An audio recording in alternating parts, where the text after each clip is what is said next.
The Ultimate Fighting Championship, or the UFC, sells itself as the pinnacle of combat sports, built on skill, discipline, and raw aggression.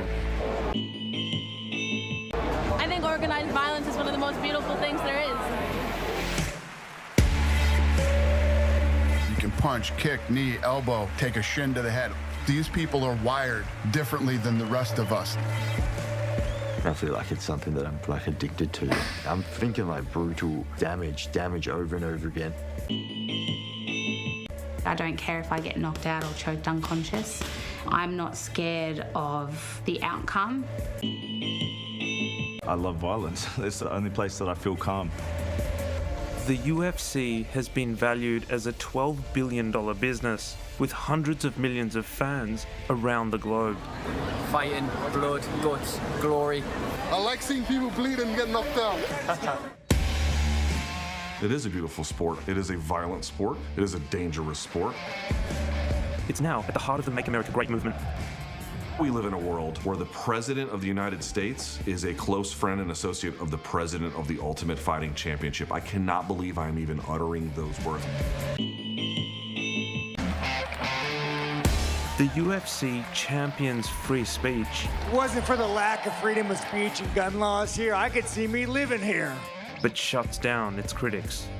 You have the biggest pussies I've ever seen in the media in my life. The UFC is very vindictive. You're either with the company or you're against it. The UFC holds an iron grip on the fighters who risk so much for the spectacle. Only the brave speak up. We fighters, we've been shortchanged. We've been underpaid. Undisputed UFC middleweight champion, Sean Strickland. Hey, what's up, you fucking degenerate cunts? Let's fucking go, man, hey. But I'll tell you what, Dutchman, I'm gonna beat the fuck out of you for 25 minutes. Sean Strickland is one of the UFC's most controversial fighters, I love you, motherfuckers. often going on sexist and racist rants. I know hate speech is a thing here. It's really hard for me to come to this fucking country. It's striking how many young guys are here for Strickland. What's up to the fucking people? What's up, fucking people? Call them degenerate fucking pussies. I'm just joking. He's great. What's there not to love? I mean, he's loudmouth, he says what he wants, he's opinionated.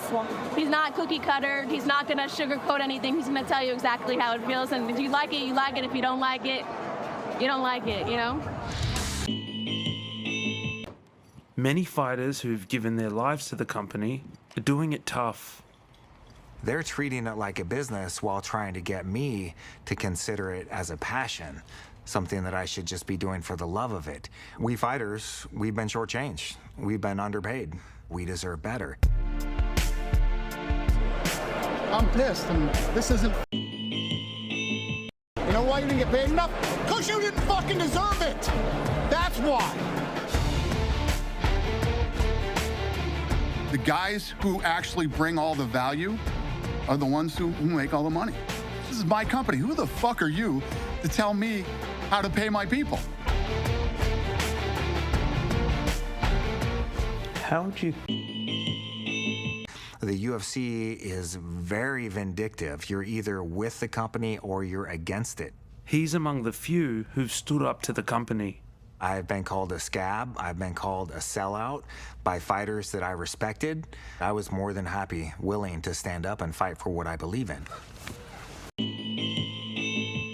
Nate was one of the lead plaintiffs in a long-running class action in the United States, which accused the UFC of unlawful anti-competitive behavior. A key allegation was that the UFC suppressed fighter pay through restrictive contracts and business practices. Needed this money for, and it truly was heartbreaking. More than 100 fighters wrote letters urging the judge to approve a $375 million settlement agreement. This would be truly life-changing money for me and other members of the class. Without this support, I would likely need to file for bankruptcy and apply for disability to manage my basic living and healthcare needs. I've struggled with my mental health for years and endured severe bouts of depression. I fear that during my career, I have suffered traumatic brain injury. These funds would allow me to obtain the healthcare I need and keep a roof over my head and food on my table. I'm noticing symptoms common with TBI and CTE, including addiction, depression, mood swings, and irritability. I spend days in bed suffering from bouts of paranoia, fear, and anxiety. I have 19 screws in me. I lost count at 10 surgeries. I have 13 screws in my face. I have 6 screws in my back. My right pectoral's been torn off, reattached. My left bicep torn off, reattached. Left ankle surgery, facial reconstruction, nose redone a few times. I've taken a lot of damage, and I'm still a relatively young man at 53. I am very concerned personally about head trauma and how it will affect my latter years. How strong are you? Show your muscles. I have a 5-year-old son, a 3-year-old daughter, a 2-year-old daughter. So I am very concerned in 10, 15 years. Am I going to be able to remember their names? Am I going to be able to remember the journey that got me here?